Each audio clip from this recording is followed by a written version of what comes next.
ஒரு விபத்து அப்படின்ற ஒரு செய்தியை ஒரு செய்தித்தாள்லையோ, ஒரு சேனல்லையோ, ஒரு டிவிலையோ ரொம்ப ஈஸியா நம்ம அத பார்த்துட்டு கடந்து போயிடுறோம். ஒரு விபத்து நடந்தது. அதில இவ்வளோ பேர் காப்பாற்றப்பட்டார்கள். இவ்வளோ பெரிய பேர் வந்து படுகாயம் அடைந்தார்கள் அப்படின்னு ஒரு செய்தியா நம்ம இது பண்றோம். ஒரு செய்தித்தாள்ல படிக்கிறோம். அதன் பின்னணியில் அதன் பிறகு அந்த நபர்களுக்கு அவங்க எப்படி மீட்கப்பட்டாங்க? அவங்களுக்கு எப்படி வைத்தியம் பார்க்கப்பட்டது? அவங்க எப்படி குணமானாங்க? அப்படி அவங்களுக்கான என்ன பிரச்சனைகள் நடந்தது? அது ஒரு பெரிய இதுவுங்க அது வந்து. நம்ம அந்த செய்தியோட தான் கடந்து போயிடுவோம். அப்படி ஒரு பெண்ணிற்கு ஏற்பட்ட நிஜ சம்பவம். அந்த பெண் அதிலிருந்து மீண்டு வந்தது. அந்த பெண் வந்து மீண்டு வந்தது. குறிப்பா உன் வாழ்க்கை சக்கர நாற்காலியில் தான் இருக்கணும். இல்ல உன் வாழ்க்கை படுத்த படுக்கையா தான் இருக்கணும். உனக்கு குழந்தை பெற்றுக்க தகுதியே இல்ல உனக்கு. இப்படியா இடியெல்லாம் இறக்கின பிறகும் அந்த பெண் இந்த சமூகத்தில் அதுவும் குறிப்பாக ஒரு நாட்டின் அயல் லேடி அப்படின்ற ஒரு பட்டம். நான் சொல்றது ரொம்ப பழைய கதை கிடையாது. மிக சமீபத்தில் சில வருடங்களுக்கு முன்னாடி நடந்த ஒரு உண்மை சம்பவம். யார் அவங்க என்னன்னு நான் சொல்றேன் நான். இந்த வீடியோவை பாருங்க நீங்க. ஒரு திருமணமான ஒரு பெண்ணும் அவங்க கணவரும் கார்ல போயிட்டு இருக்காங்க. ஒரு நீண்ட தூர பயணம் போயிட்டே இருக்கிறாங்க. போகும்போது வந்து கார் எதிர்பாராத விதமாக அந்த கண்ட்ரோலை மீறி போயிடுது. அவர் அந்த கண்ட்ரோல் இல்லை, கார் கண்ட்ரோல் இல்லை, மிக பயங்கரமான வேகத்தில் போகுது. என்ன பண்ணுறதுன்னு தெரியல. அந்த காரில் வந்து இந்த ஏர் பலூன் மாதிரியான விஷயங்கள் கூட இல்லை. நிலைமை வந்து மோசமாகி போச்சுன்னு தெரிஞ்சாச்சு. இது கடுமையான விபத்து. எங்கேயாவது மரத்தில் எடுத்து மோத போதா இல்லை ரோட்டை தாண்டி விழப்போதான்னு தெரியல. கணவனும் மனைவியும் அலறாங்க, தப்பிக்கணும்னு முடிவு பண்ணுறாங்க. கார் கதவை திறந்து குச்சிடு அப்படின்னு கணவன் சொல்கிறான். முடியல, எல்லாராலையும் முடியாதுல்ல, நீங்களும் குடிச்சிருங்க, ஏதாவது பண்ணுங்க அப்படின்ட்டு கணவன் வந்து துணிஞ்சு இது பண்ணிடுறான். நீ குதின்றான், அதுக்குள்ளே கண்ட்ரோல் இழந்து போகுது. வந்து கார் போய் மிகப்பெரிய விபத்தை ஏற்படுத்துது. அந்த பெண் அதில் சிக்கிக்கிறா. இவனுக்கு படுகாயம் அடைகிறான். அந்த பெண்ணுக்கு மிகப்பெரிய படுகாயமாகுது. அது அக்கம் பக்கம் தகவல் தெரியுது. ஏன்னா ஆள் நடமாட்டம் இல்லாத பகுதி. கொஞ்சம் லேட்டாக தான் தெரிய வருது. ஆம்புலன்ஸ் வந்து மருத்துவமனைக்கு ஏற்றி போகிறாங்க. இந்த பெண்ணிற்கு சுயநினைவே இல்லை. இந்த பெண்ணிற்கு பல்ஸ் மட்டும்தான் இருக்குது. காப்பாற்ற முடியுமா முடியலையான்னு தெரியல. ஒரு சின்ன நகரம், அங்கேருந்து அப்புறமா பெரிய நகரத்துக்கு வந்து பெரிய ஆஸ்பத்திரிக்கு அவங்க வந்து மாற்ற சொல்கிறாங்க. அங்கே எடுத்துமே மாற்றுறாங்க. இந்த பெண்ணுக்கு ட்ரீட்மெண்ட் கொடுக்குறாங்க. அந்த கணவனுக்கு வந்து லேசான காயம்தான், ஓரளவுக்கு தப்பிச்சாச்சு. குச்சதுனால தப்பிச்சாச்சு. வந்து படுகாயம் கொஞ்சம் கொஞ்சமாக அந்த ஐசியூவில் இருக்கும்பொழுது கொஞ்சம் கொஞ்சமாக இதுவாகுது. அவங்க பெற்றவங்க வந்து கலங்கி போகிறாங்க, அழ ஆரம்பிக்கிறாங்க. திருமணமான புதுது, என்ன பண்ணுறதுன்னு தெரியல. அந்த பெண் மிக மிக அற்புதமாக ஓவியம் வரையக்கூடியவள், சூப்பராக ட்ராயிங் பண்ணக்கூடியவோ. தன் நிலைமை என்னன்னு அப்போ தான் அவளுக்கு சுய நினைவு வந்து தன்னை சுற்றி அத்தனை மருத்துவ கருவிகள்லாம் இருக்குது. சத்தம் கேட்டுக்கிட்டே இருக்குது. ஒரு மயான அமைதி மாதிரி இருக்குது. டாக்டர் மெதுவாக வந்து காதில் சொல்கிறாரு, வந்துடுச்சு உங்களுக்கு சொல்லி, ஒன்றும் பயப்படாதீங்கன்னு கொஞ்சம் கொஞ்சமாக ரெக்கவர் ஆகும்போது கால் அசைக்க முடியல, உடம்பு அசைக்க முடியல, வலி எங்கே பார்த்தாலும், நிலைமை மோசம் தெரியுது. அப்படி தான் அவளுக்கு ரீவைண்ட் ஆகுது. தான் அந்த கார் விபத்து ரீவைண்ட் ஆகுது. பயம் வருது அவளுக்கு. மறுபடியும் ஒரு சைக்காட்ரிஸ்ட் வந்து அவங்களுக்கு வந்து ஒரு கவுன்சிலிங் கொடுக்குறாங்க. கொஞ்சம் மீறி வந்த பிறகு டாக்டர் வந்து மெதுவாக சொல்கிறாரு, உங்கள் கை வந்து பயங்கரமாக பாதிக்கப்பட்டிருக்கு. உங்கள் வலது கை எலும்பு முறிவு கடுமையாக இருக்குது. அதை வந்து ஒரு செயற்கை எலும்பை வச்சு தான் பண்ண வேண்டியதாக இருக்கும். நீங்கள் முன்ன மாதிரி ஓவியம்லாம் வரைய முடியாது. மனசை திடப்படுத்திக்கிடுங்க அப்படின்போது அவள் வெடித்து அழ ஆரம்பிக்கிறா. ஒன்றும் இல்லை அப்படின்னு கொஞ்சம் கொஞ்சமாக இது பண்ணால் தான் உடம்பை அசைக்க முடியல. அசைக்க முடியாமல் இருக்கும் பொழுது அவங்க பெற்றவங்ககிட்ட அந்த டாக்டர் பேசுகிறார். வந்து இனிமேல் இந்த பெண் வந்து குழந்தை பெற்றுக்கொள்வதற்கான தகுதி இல்லாத ஒரு நபர், வந்து முடியாது அவங்களால அப்படின்னு அது காரணம் சொல்லும்போது இவளுக்கு வெடித்து அழ ஆரம்பிக்கிறா. என்னையா இது அப்படின்னு. முழுமையாக இதுவான பிறகு நீங்கள் எழுந்து உட்காரலாம் முடியாது. ஏன்னா உங்களுடைய தண்டுவடத்தில் மிகப்பெரிய அளவில் பாதிப்பு ஏற்பட்டுள்ளது. ஒரு மனிதனுக்கு மிக முக்கியமான விஷயம் முதுகு தண்டுவடம் தான். அதுதான் தண்டுவடத்தில் மிகப்பெரிய இதுவாக அவ்வளோ அறுவை சிகிச்சை அந்த உடம்புல பண்ணியிருக்காங்க. இங்கே படுத்தபடியாக தான் இருக்கணும் அப்படின்னு படுக்கையிலே போட்டாங்க.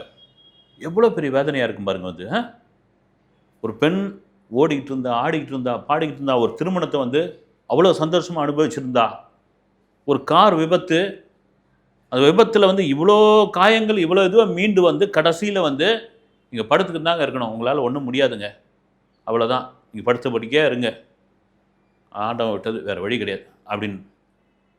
படுக்கைனா ஒரு நாள் இல்லை, 2 நாள் இல்லை, 2.5 வருஷம் படுக்கையில் இருக்கிறா. எப்படியாப்பட்ட கொடுமையாக இருக்கும் பாருங்க. 2.5 வருஷம் ஒரு ஜன்னல் ஓரம் அவளுக்கான படுக்கை.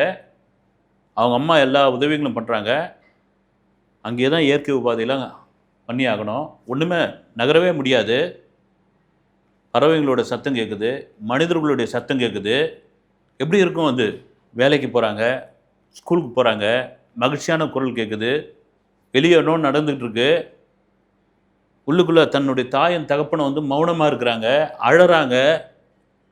ஃபிசியோதெரப்பி வந்து வைத்தியம் பண்ணுறாரு, கொண்டு வந்துடலாம், மீட்டு கொண்டு வந்துடலாம், ஒன்றும் பயம் இல்லைன்னு போலியான ஒரு நம்பிக்கை கொடுக்குறாங்க.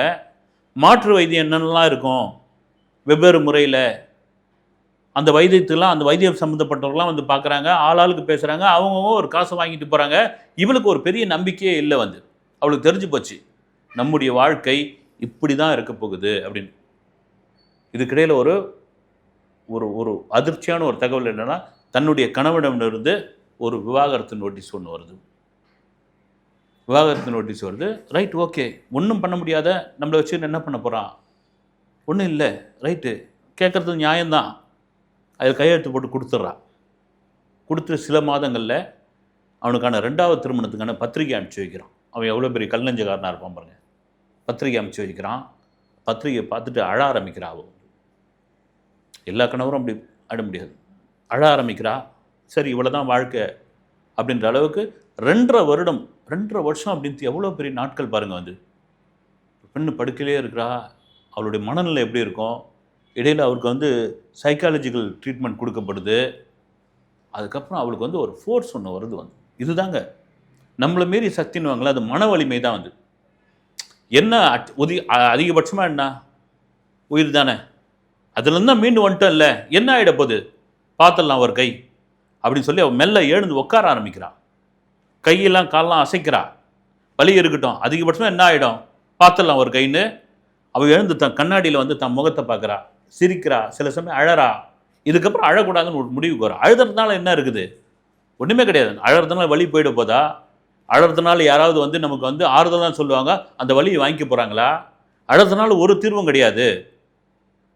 அவன் என்ன பண்ணுறான், அவளாம் முகத்துக்கு மேக்கப் பண்ணுறா, களைச்சிக்கிறா, லிப்டிக் போடுறா, அதை களைச்சிக்கிறா. ஓவியம் வரைய முடியுமான்னு பார்த்தா வரைய முடியல. சும்மா ஒரு பேப்பர் எடுத்து கிறுக்கிறா அவள் கையை பிடிச்சி. மெல்ல மெல்ல அவள் என்ன பண்ணுறா, உட்கார ஆரம்பிக்கிறா. உட்கார ஆரம்பிச்சு அவருக்கு ஒரு வீல் சேர் வந்து ரெடி பண்ணுறாங்க. அந்த வீல் சேரில் உட்காந்த பிறகு அவளுக்கு ஒரு தன்னம்பிக்கை வருகிறது. அந்த தன்னம்பிக்கையோடைய வெளிப்பாடு என்னன்னா, அவள் போய் ஒரு பெரிய கண்ணாடி முன்னாடி நின்று அவள் பேச ஆரம்பிக்கிறாள். நிஜமாக நடந்த சம்பவம், பாசிட்டிவாக பேச ஆரம்பிக்கிறாள். தனக்கு விருப்பமான உணவுகள்லாம் கொண்டு வந்து சாப்பிட்றா. தனக்கு பிடித்தமான படங்களை பார்க்குறா. தனக்கு பிடித்தமான புத்தகங்களை படிக்கிறா. அவள் என்னென்ன மாதிரிலாம் மேக்கப் பண்ணுமோ அந்த மேக்கப்பை பண்ணுறா. அவள் இந்த மாதிரி அழிக்கல. அவள் வந்து ஒரு பாசிட்டிவான எண்ணத்தோடு இருக்கிறா. அந்த வீல் சேரை வந்து யாராவது தள்ள தான் முடியும். வந்து அதில் கொஞ்சம் தூரம் போனோடனே அவளுக்கு வலி அதிகமாகிடும். மறுபடியும் போய் படுக்கையில் படுத்துருவோம். ரொம்ப நேரம் உட்கார முடியாது, ஏன்னா முதுகு தண்டுவாடம் இல்லை, உட்கார முடியாது, வலி இதுவாக இருக்கும். மறுபடியும் போய் படுக்கிறா. மறுபடியும் அவளாவே எழுந்து அந்த வீல் சேரில் உட்கார ஆரம்பிக்கிறா. கொஞ்சம் வீட்டுக்குள்ளேயே சுற்றிக்கிட்டு இருந்தவோ கொஞ்சம் வெளியே கூட்டுமாங்கன்றா. அப்போ தான் அவள் சூரியனை பார்க்குறா, வெளிக்காற்றை வந்து சுவாசிக்கிறா. 2.25 வருஷம் ஆயிடுச்சு. வந்து மனிதர்கள் அப்போ தான் பார்க்குறா. மனிதர்கள் எல்லாம் இவ்வளோ வித்தியாசமாக பார்க்குற மாதிரி இருக்குது. அதை பற்றி கவலையே படலை. வாழ்ந்து காட்டுவோம் அப்படின்னு ஒரு முடிவுக்கு வரா. என்ன ஆகிடப்போது? வந்து கடைசி எல்லாம் அதுதானே, பார்த்துலாம் வா, பார்த்துட்டு வந்தாச்சு, எல்லாத்தையும் பார்த்துட்டு வந்தாச்சு, விளிம்பு அந்த விளிம்பு நிலைக்கே போயிட்டு வந்தாச்சு. இதுக்கப்புறம் என்ன இருக்குது? ஊரில் சொல்லுவாங்கள்ல, மயிரை சுட்டா கறியாகுமா அப்படின்வாங்க. வந்து அது மாதிரி என்னதான் நம்ம பார்த்துடலாம் அப்படின்னு அவளுக்கு அவளே வந்து ஒரு ஃபோர்ஸ் ஆகிறா. அவளால் முன்ன மாதிரி கொஞ்சம் கையெல்லாம் அசைக்க முடியுது. அவள் அந்த சத்தான உணவுகளை சாப்பிட்றா. அவளே அந்த ஃபிசியோ பண்ண ஆரம்பிக்கிறா. முதல்ல கான்ஃபிடென்ட்டை வளர்த்துக்கிறா. நம்மளால் முடியுன்ற ஒரு விஷயத்தை செய்கிறா. மெல்ல மெல்ல வெளியே வரா. ஒரு முதல் நிகழ்ச்சி அவளாக கேட்குறா. வந்து நல்லா பேசக்கூடிய ஒரு பெண்மணி, நல்ல மோட்டிவேஷன் ஸ்பீச் கொடுக்கக்கூடிய ஒருத்தர். இயல்பாகவே பாருங்கள், ஒரு ஓவியர், நல்ல கதை சொல்லி, அவள் வந்து எனக்கு ஒரு வாய்ப்பு கொடுக்க முடியுமா இந்த ஸ்டூடெண்ட் மத்தியில் அப்படின்றாங்க. தாராளமாக வாங்க அப்படின்றாங்க. போய் அவள் பேசுகிறா. அவள் என்ன கதையை பேசுகிறான்னா இந்த கதையை தான் பேசுகிறா. தான் எப்படி ஒரு விபத்தை சந்தித்தேன், தன் கணவன் எப்படி விவாகரத்து பண்ணால், தன்னால் எப்படி குழந்தை பெற்றுக்கொள்ள முடியாது, தான் எப்படி படுத்த படுக்கையாக இருந்தேன், தான் எப்படி வீல் சேரில் ஏறி உட்கார்ந்தேன், தான் எப்படி இந்த நிலைமைக்கு வந்து உங்ககிட்ட பேசுகிறேன், இதுக்கெல்லாம் காரணம் மனம்தான், மன உறுதி தான். இதெல்லாம் மீறி நீங்கள் சின்ன சின்ன விஷயத்துக்கெல்லாம் அப்செட் ஆயிருங்க, சின்ன சின்ன விஷயத்துக்கெல்லாம் தவறான ஒரு முடிவுகளை எடுக்கிறீங்க, எல்லாம் பண்ணாதீங்க. உலகத்தில் என்னை விட கொடுமையை அனுபவிச்சவங்க யார் இருப்பாங்க? நானே வந்து வீல் சேரில் வந்து உங்ககிட்ட பேசுகிறேன் அப்படின் பொழுது உங்களுக்கு ஒரு அற்புதமான வாழ்க்கை கிடைச்சிருக்குது. நீங்கள் ரொம்ப கான்ஃபிடென்ட்டாக வாழலாம், தன்னம்பிக்கையோடு வாழலாம். இந்த ஒரு பரந்த உலகம் வந்து இந்த உலகத்தில் நீங்கள் மனசு வச்சுக்கலாம், என்ன வேணாலும் செய்யலாம். மனசு தான் காரணம், மனசை வலிமையாக வச்சுக்கோங்க அப்படின்னு அவ கொடுக்குற அந்த ஸ்பீச் அத்தனை மாணவர் மாணவி மத்தியில் பெரிய வரவேற்பு கொடுக்குது. அடுத்தடுத்து கல்வி கல்லூரிகள், பள்ளிக்கூடங்கள் எல்லாத்துலேயும் கூப்பிடுறாங்க. குறிப்பாக பார்த்தீங்கன்னா தவறான எண்ணங்கள் கொண்ட பல பேருக்கு வந்து ஒரு மோட்டிவேஷனாக வந்து ஸ்பீச் கொடுக்குறா, வந்து அவங்களுக்கு கவுன்சிலிங் கொடுக்குறா, ஒரு தன்னம்பிக்கை லேடியாக மாறுறா, ஒரு மோட்டிவேஷன் ஸ்பீச்சாளரா அத்தனை பேர்கிட்டையும் போய் சேருது. வந்து கிட்டத்தட்ட அவளை வந்து ஒரு கட்டத்தில் அவளுடைய அந்த ஸ்பீச்சும் அந்த இதுவும் அந்த நாடு முழுக்க பரவுது. வந்து பல இளைஞர்கள் மாறுறாங்க, பல இளைஞிகள் மாறுறாங்க. வந்து அவங்களால முடிஞ்ச போது நம்மளால முடியாதான்றாங்க. அது ஒரு ஏழ்மையான நாடு, போதிய கல்வி அறிவு இல்லாத நாடு, அங்கே கொஞ்சம் வன்முறையும் உள்ள நாடு. அங்கே இவளுடைய ஸ்பீச் அத்தனை பேரையும் மாற்றுது. வந்து மாற்றின பிறகு அது அரசாங்கத்துக்கு தெரிந்து அவங்க கூப்பிட்டு பாராட்டு விழா, ரொம்ப காலம் பொறுத்து ஒரு பாராட்டு விழா நடத்துகிறாங்க. அந்த பாராட்டு விழாவில் அவளுக்கு அயன் லேடின்ற ஒரு பட்டத்தை கொடுக்குறாங்க. ஒரு பெண்மணி பாருங்கள், அவள் மனசு உடஞ்சி போயிருந்தா அவள் படுத்து படுக்கையிலே தான் கிடந்திருக்கணும். படுத்து படுக்கையிலே தான் வந்து சிறுநீரையும் மலத்தையும் கழிச்சுட்டு யாராவது எடுத்து கொட்டி போட்டுக்கிட்டு, பெத்த தாய் எவ்வளோ நேரம் செய்வாங்க, பெத்த தகப்பன் எவ்வளோ நேரம் செய்வாங்க, தகப்பன் கூட மூஞ்சி காட்டுவான், வந்து தாய் வந்து மூஞ்சி காட்ட மாட்டா, எவ்வளோ நாள் செய்வாங்க. அதுக்கப்புறம் யார் பார்த்துக்கிறது? ஒரு கட்டத்தில் அவங்களே வெறுப்பாக பேசிட்டாங்களா என்ன பண்ண முடியும்? கோவம் வந்துடும்ல. எவ்வளோ நாள் உனக்கு பிஎல்இ போட்டுன்னு இருப்பேன் நான், வந்து எவ்வளோ நாள் உனக்கு மூத்திரம் எடுத்து ஊற்றிட்டு இருப்பேன் அப்படின்னு கோவத்தில் ஒரு வார்த்தை சொல்லிட்டா பலவீனமானவர்களுக்கு வந்து மனசு ரொம்ப இதுவாகிடும்.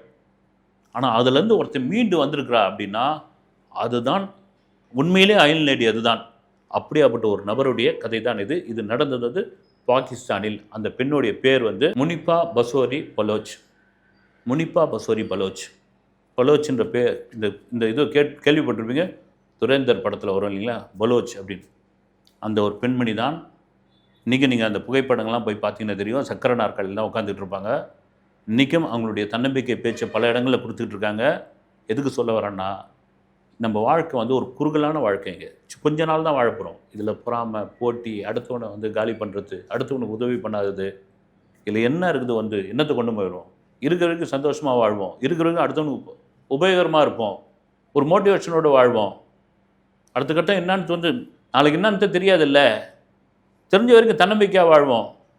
உதவி பண்ணலன்னா, உதவி பண்ணால் இன்னும் சந்தோஷம், உதவி பண்ணலையா உபத்திரம் பண்ணாமல் இருந்தால் ரைட்டு, அடுத்தவனை கெடுக்காமல் இருந்தால் ரைட்டு. வாழ்க்கை அது பாட்டுன்னு அது போக்கில். இப்போ இருக்கிற காலகட்டத்தில் வாழறது பெரிய இதுவாக இருக்குது. வந்து ஒன்றுமே தெரியல, போயிட்டு அது கொரோனாவுக்கு பிறகு மனுஷன் வந்து 2 விதமாக மாறிட்டான். ஒன்று கொடூரமாக மாறிட்டான், இன்னொன்று நல்ல மனநிலைக்கு மாறிட்டான். தர்மவானாக மாறிட்டான், கொடூரனாக மாறிட்டான், தர்மவானாக மாறிட்டான். இப்படியாப்பட்ட வாழ்க்கையில் இவங்கள மாதிரி